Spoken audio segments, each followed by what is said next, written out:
Hi brothers and sisters, kung problema kayo sa hair loss ninyo, may natural remedy tayo. Ito ay tested ko na, try ko na yung aloe vera, yung mga natural remedy,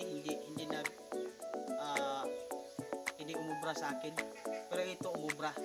So first, pag may saging kayo, kahit anong saging, anong variety, yung nakuna na natin ng mga kanyang bunga o hindi pa nakuha, yan ito, for example ito, or kahit ano na, putulin natin to at yung bubutasan natin siya sa kanyang gitnang porsyon. Para purpose natin ito ay yung tubig. So bukas kukunin natin tubig at before tayo maligo, lalagay natin sa ating buhok, no? At pagkatapos maligo, maglagay ng kunti sa ating buhok para hindi tayo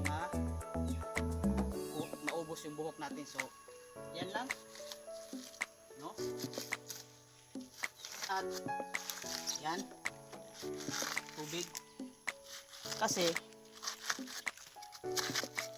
at ang ilagay ninyo na yung shampoo na tinuro ko sa inyo, yung sunsilk na hydration or yung guard na hindi gaanong makasira sa ating buhok. Yung hydration, sunsilk hydration, at ito. Pagkatapos yung mag-shampoo, yan. Ito. At saka pag may butas na siya, makukunan natin ng lagyan natin ng pantakip. Lagyan natin ng pantakip at bigyan natin ng weight para hindi mapasukan ng mga insekto. Okay, tomorrow kukuha tayo ng tubig o mamayang hapon kukuha tayo ng tubig para pwede rin tayo maglagay kahit hindi tayo maliligo. At please comment below pag may alivio po. Maraming salamat po. Thank you. Good morning brothers and sisters. So ngayon kukunin na natin yung tubig na yung sa saging, sa gitna ng saging para gamot natin sa ating hair loss. So it's natural remedy for hair loss. So tingnan natin kung marami ba. So nakita ninyo puno na siya. So lagay nyo lang sa mga container na ganito.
Pagkatapos nito, pwede nyo na ilagay sa part ng buhok ninyo na affected. For example,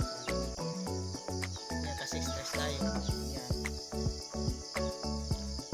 Pwede rin pagkatapos maligo, lagyan natin ng konti lang.